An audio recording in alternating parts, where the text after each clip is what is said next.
USCHO.com. This is the USCHO Game of the Week podcast from U.S. College Hockey Online at USCHO.com. An in-depth look at this week's top college hockey matchup and a preview of the other big games. Welcome to the USCHO Game of the Week podcast for Thursday, December 31st, 2020. I'm Ed Trefzger alongside Jim Connelly. The premier matchup this weekend is a pair of games between number 4 Minnesota Duluth and number 6 St. Cloud State. And joining us to talk about this week's USCHO Game of the Week is Matt Wellens from the Duluth News Tribune, a good old friend of this program. Matt, almost Happy New Year. By the time this runs, it'll almost be New Year. And let's just talk a little bit about this Duluth team right now. They came out really hot in the NCHC pod, either won or found ways to win in shootouts their first 6, but then their final 3, they either lost or found a way to lose in a shootout in their last 3. What are your thoughts right now with Duluth and kind of the mentality of this team? Yeah, they started 5-0-1 there, and they sweep Denver, which was pretty big. They had the shootout win against North Dakota, but Scott Sandlin wasn't like terribly ecstatic or pleased with his team, which that's what makes Scott a great coach. He's more looking at how they're playing and not necessarily the results all the time. So, and he was a little more happy, minus that game against Colorado College, where that was their 3rd game in 4 days, their 5th game in 8 days.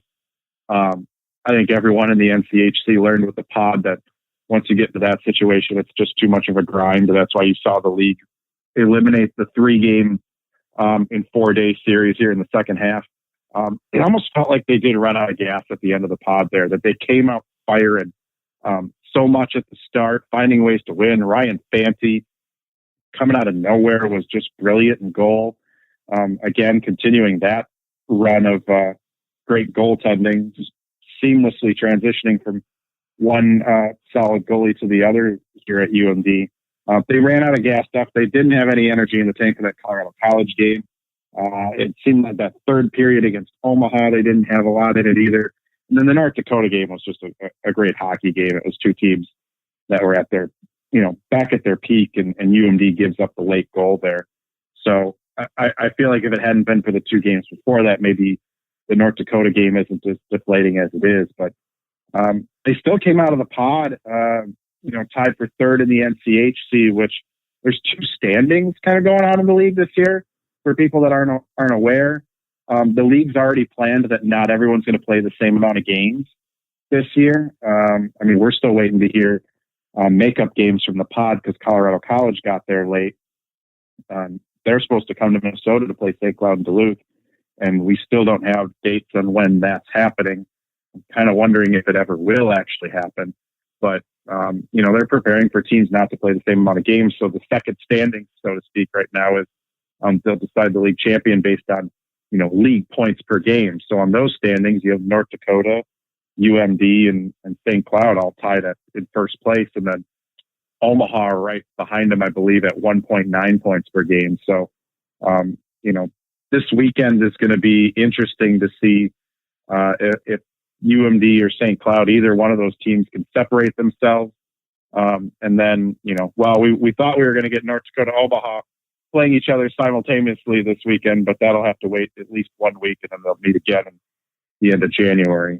At least that's scheduled. But yeah, it's an interesting Bulldogs team. I think the scoring is there. Defensively on the blue line, they still got some gelling to do back there for sure after losing so much. But that's not a surprise. It's something that's going to take time. You've touched on a lot of this in your answer right there, but obviously the loss of Scott Perunovich on the blue line, Hunter Shepard in goal, there was some holes to fill, and there's other players, but those are kind of the most prominent ones that missing from this year's lineup after a great season last year. How much do you feel that this team maybe even has a chip on their shoulder that, we know that we're good. We know that we have some talent in here. We want to go out and prove that night in, night out.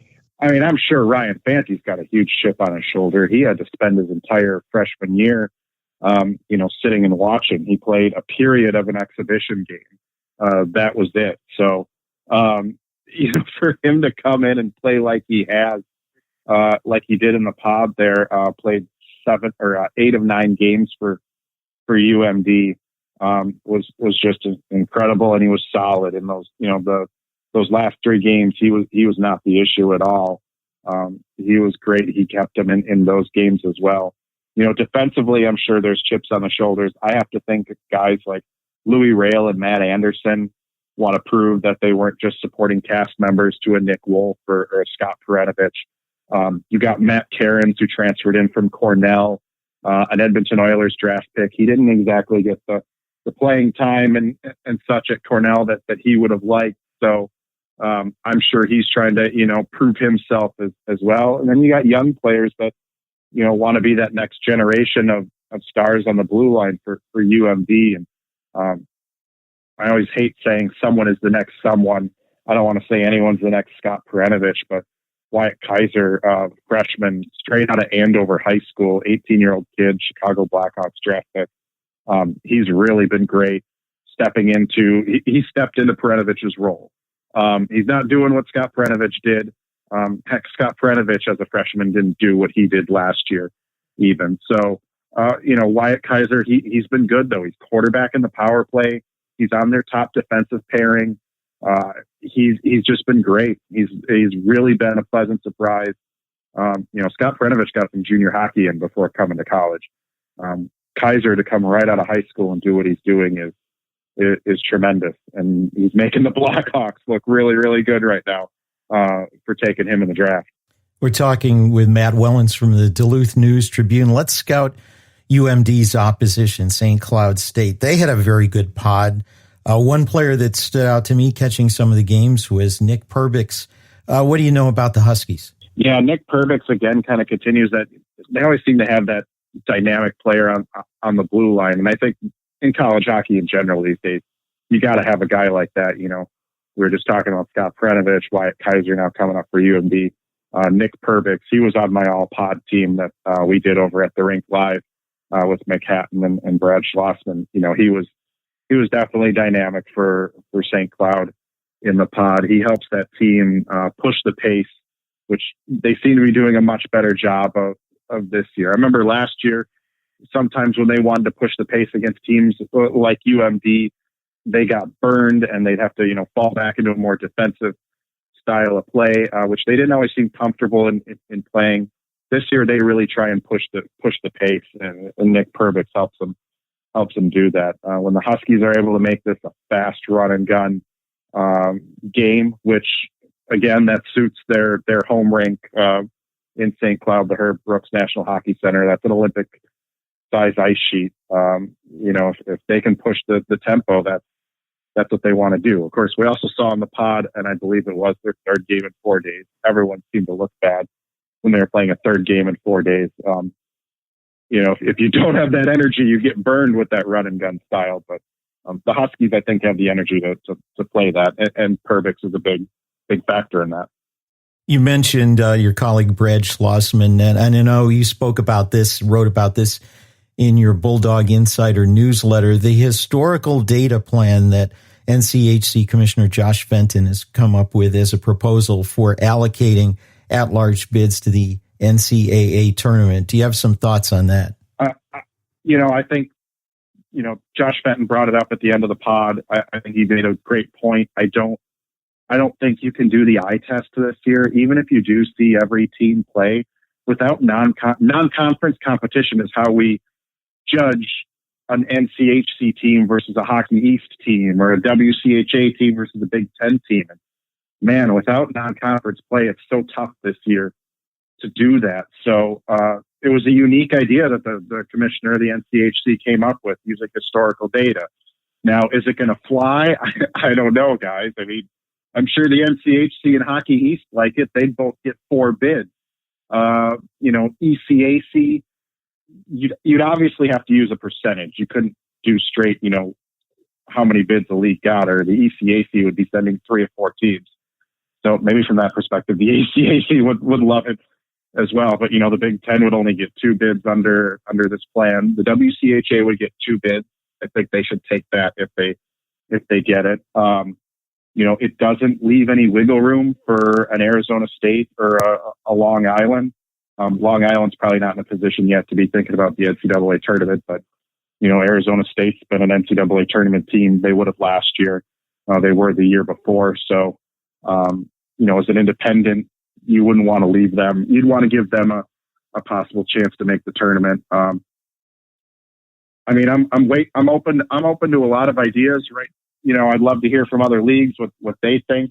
I think the NCHC's plan right now is the best that I've heard, since we can't use the pairwise this year.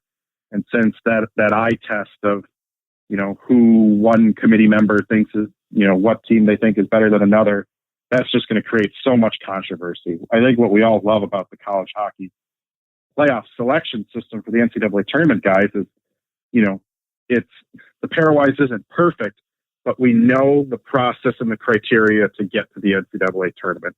There's no mystery involved. There's no conspiracies, of what's going on in that, room, anything like that. I think you got to have some uniform plan for college hockey, and the NCHC's is the best I've heard at this point. So I'm in favor of it, but I'm also open to listening to other ideas. One more before we let you go. Given the situation this weekend with Omaha and North Dakota having to postpone, what do you think the outlooks are for the rest of the season? And part two, should the NCHC put the playoffs into a pod? I think we've seen what happened elsewhere in college hockey. I thought these first 2 weeks of the restart for the NCHC post pod life were the most dangerous, because you have guys, they let their players go back home for the holidays to see their families, which is good. You can't sequester these guys, the college students, and even coaches. They need to see their families too. You can't sequester them all for an entire season like you would pro athletes. So I thought these are the most dangerous times sending the kids back, that people are going to come back with COVID. You're going to have games canceled. I think that's why the NCHC made these first 2 weeks of the restart to the regular season. It's all against rivalries. So you have North Dakota and Omaha playing each other. That's a bus drive. Denver and CC are playing each other. St. Cloud and UMD, and then Miami and Western. They're easy games to reschedule. They could have even put Omaha and North Dakota are going to make their series up at the end of January, which is a league-wide bye week built in to, give you some spots to reschedule games. But you can also play those games. It's not ideal, but you could do them on a Tuesday or Wednesday or something like that, split the series up. So there's going to be cancellations. Scott Sandelin told me today. I asked Scott about his thoughts on the commissioner's postseason plan, and he said, I'm not even thinking about that right now. I'm just thinking about week to week and being thankful, that we're hopefully going to play this week, because you never know when it's all going to end and when it's going to stop, and when you're going to be stuck on a 2 week or 1 month hiatus and such. So that all being said, I think the NCHC would be crazy to not go back to a pod for its postseason. I think every league, guys, should be looking at some sort of pod situation for its postseason, and college hockey should be talking about this as well for the NCAA tournament. It's the best way that we're going to be able to have a postseason this year. Otherwise, I'm afraid it's going to be just like last year, where you're going to have cancellations and postseasons aren't going to get finished, and there's going to be arguing over who should be in the NCAA tournament and who's not, because postseasons didn't get finished. It just seems like that pod format. I know it's expensive, but if the leagues can pull it off, it's the best route to go to have a postseason this year, so we don't have virtual simulated postseason tournaments like everyone was running late at the end of last year. As much fun as it was to watch those, I always prefer live hockey, and I know you do as well, Matt. It is the game of the week this week for USCHO, Minnesota Duluth at St. Cloud State, the first of four for these teams to play over the next 2 weekends. It is a Saturday-Sunday weekend series, so just a note for our fans out there. That'll be Saturday, Sunday, the 2nd and 3rd. But Matt, thanks for your time. Enjoy the rest of the hockey that you get to see finally in person when that comes, and we'll probably check back with you as the season progresses. Thanks, guys. Always great to be on. More of the Game of the Week podcast coming up. This is the USCHO Game of the Week podcast from US College Hockey Online. This is the Game of the Week podcast from USCHO.com. I'm Ed Trefzger alongside Jim Connelly. Jim, why don't we start where we left off with Matt Wellens, Minnesota Duluth and St. Cloud State.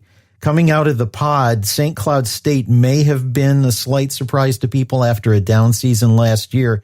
These two teams are tied for third in the standings, and they'll probably be battling for home ice all the way through. Yeah, one of the things, watching and talking to people about the pod, that kind of, maybe took some people by surprise, not just the performance and the success of St. Cloud State, but the, downright speed. This is a fast team, and if you let them skate, they will beat you. This is a team you've got to find a way to slow down.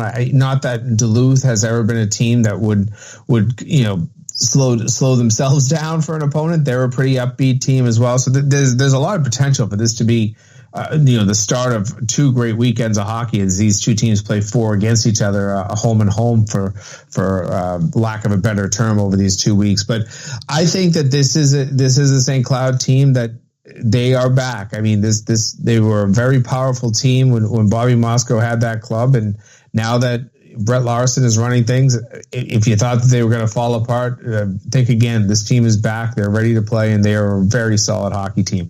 A team whose record doesn't really reflect how strong they are is Denver. They're number 16 in this week's poll. They have rivalry games with Colorado College this weekend.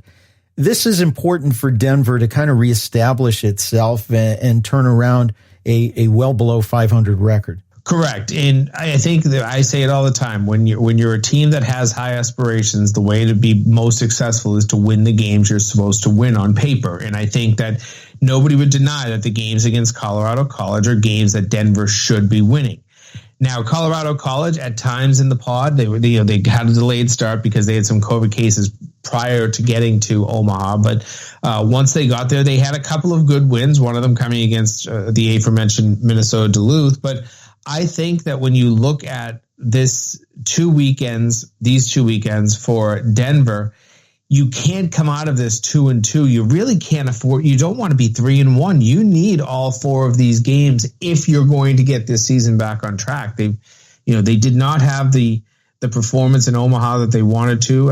I think that they lost some really tough games there. But whereas you can look at other teams like Duluth and North Dakota and Omaha and St. Cloud as winning some of those really close games, or at least winning more than your fair share of them. They did the opposite. They lost more than their fair share of those tight games. And I think this is the time that Denver has to look themselves in the eye and decide what they want their season to be, because the second half starts now and they need the wins. Turning to Hockey East, there's a home-and-home series, number 13 Northeastern, number 9 UMass. Both of those teams have established a pretty good start to the season. This should be a whale of a matchup. I think so. I didn't know really what to expect from Northeastern. They had a lot of players that graduated or left early, and it's one of those things that when you look at a team and you're trying to answer questions, how good is this team?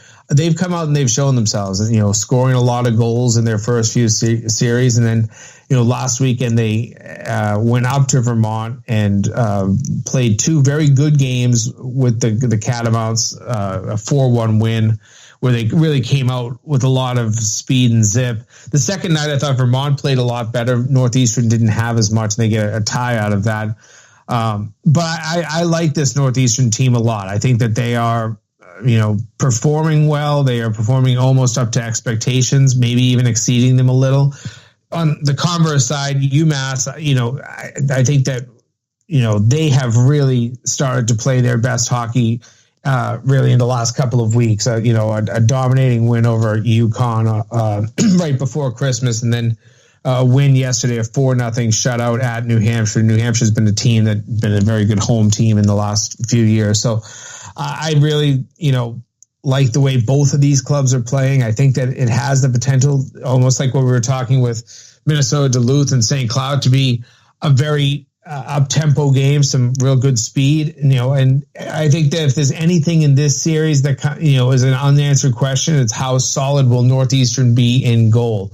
Their goaltender is still, Levi is up with the Canadian World Junior team, so this is not their number one starter per se. they've not seemed to have too many bumps in the road without him. But at the same time, as the goaltending goes, so too do the Huskies. You mentioned Vermont. I just wanted to drop in a comment. I saw a post-game interview with their head coach, Todd Woodcroft. Seems like he's ready to instill a kind of a feisty, hard-driving mentality with UVM. Well, he has the lineup to do it. They're pretty, they in many areas they have a lot of size. So if you're going to be a team that wants to be tough to play against, you might as well have, that physical presence. Yeah, and at times I've always thought that under Kevin Sneddon, the team had that type of, an identity, but at the same time, they didn't play as big. They were hard to maybe get to some of the dirty areas, but they didn't punish you. They didn't just lay the physical play on you. I think that you might as well, if you have the bodies and you have the lineup, take advantage of it. And, Todd Woodcroft comes from the NHL, and that, the NHL is as physical a league as there is. So it's not a surprise he's going to try to bring that type of mentality to the Catamounts. The ECAC finally gets underway with the 4 teams playing this year: Quinnipiac, Clarkson, Colgate, and St. Lawrence. We've seen a bit of Quinnipiac and Clarkson so far.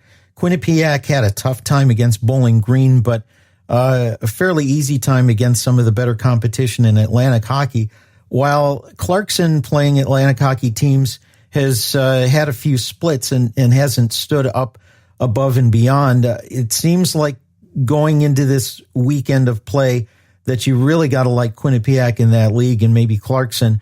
Colgate seems to be off to a decent start, although they've only gotten 3 games in, and St. Lawrence is finally going to take the ice. Just kind of briefly, do you agree kind of on that scenario for that league?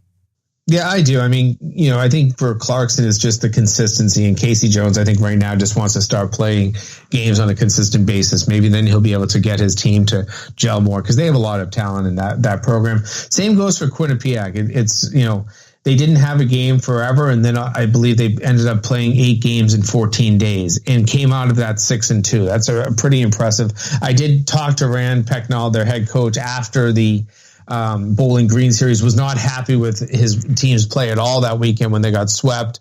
They got manhandled the first game, and then the back end of that, they blew a multi-goal lead, and he wasn't happy with the 60 minutes. But since then, they've put together 4 wins. And I think that when you look at kind of, I didn't get to see any of those games, but when you just look at it on paper in terms of how they would dominate some of the puck possession and shot totals, you feel like there were more 60-minute efforts. And I think that's what I think Rand Pecknall, knowing him and knowing the mentality that he tries to instill in his players, it's really about playing 3 consistent periods. And if they get that, they should be the best of the 4 teams in this league. Finally, in rare non-conference play, number 1 Minnesota bringing their perfect record into a Sunday-Monday series with Arizona State. This could be dangerous for the Golden Gophers. And I say it could be dangerous because Arizona State has the ability to score in buckets. Greg Powers has a team that can be so dangerous offensively, and if they get 1, 2, and 3 can follow very quickly behind. That's true. And you also look at, there were not a lot of teams out there this year that had your traditional Christmas break. We're mentioning St. Lawrence that hasn't even played a game there, but you had a lot of teams that didn't send their players home, didn't get much time off. Minnesota, they are kind of the aberration to that. They have, by the time they play this Sunday, it'll have been 25 games since their last game being on December 9th. So they might have a little bit of rust on them. And if Arizona State, they got some time off as well, not as long, and they've had some travel and all of that stuff that'll be factored in as well. But if they're able to kind of come out and do what they can do, as you said, they can score in bunches, score quick. And if they, kind of protect the defensive zone a little bit better, that I think when I really look at the holes in Arizona State from the first half of the season, just not being able to protect the front of their net, they've given up goals in bunches as well. We know Minnesota potentially could do that, but it's going to be cracking the Minnesota defense. This has been a very good Golden Gophers team from the back end out. And I think that you've got to find ways to beat Jack LaFontaine. You've got to find ways to create those second chances, get to the net, bury those dirty goals. If Arizona State can do that, you might see an upset this weekend. Before we wrap up, I just want to touch on one thing we talked about with Matt Wellens, and that's the NCAA playoff selection. You talked about it with Paula Weston in this week's TMQ at USCHO.com. I think that what is going to come from this, I don't think the other commissioners, the other leagues are going to be willing to adopt the historical division, the historical allocation. But I think that should be one of the criteria. The committee, what they need to do, I think, is establish a list of criteria on how at-large teams will be selected, make historical strength of leagues and teams part of the decision-making, but don't make that the mandated template. I think it needs to be considered, but I think that can't be the be-all, end-all. Yeah, there still has to be some flexibility, and that's what it comes down to. You know, if you have two teams in Atlantic hockey that are solid, you give two bids. You know, if you look at Quinnipiac and Clarkson, and they're both strong in the ECAC, despite there only being 4 teams in that conference, you give them the second bid, because right now, you know, if you look at, you know, historically, it's been 3 bids with 12 teams. That would be 1 bid with 4 teams. So I think that you have to have some flexibility. The other thing, you know, and I had a chance to talk with Josh Fenton after I wrote that column with Paula, and, you know, he said, I just make it clear, I didn't want to preclude Arizona State or Long Island. If an independent team is qualified, they get in as well. And I think that's very important, that you know, Arizona State, for example, wouldn't be taking away a bid from the Big Ten if they were a qualified enough team. And, you know, they're not that far away. They're a couple of games under 500. If they put a nice run together here in the second half, they could be in that position. So I think that the big message to take away is that some sort of structure would be good. But the major thing that has to exist this year, in the strangest of years ever in college hockey, is flexibility. Well, I will give this to Commissioner Josh Fenton. He does not shy away from publicly stating opinions. He has been pushing the envelope since the league started. His 3-on-3 overtime push has been adopted by the NCAA, and I give him credit for speaking up when things might be controversial. I totally agree with that. And that's been one of the things that I think has made him one of the best leaders over the last 7 seasons. Well, Happy New Year, everyone. For Jim Connelly, I'm Ed Trefzger, and we'll catch you next time. This has been the USCHO Game of the Week podcast, a production of U.S. College Hockey Online. Visit USCHO.com/podcasts to listen or subscribe.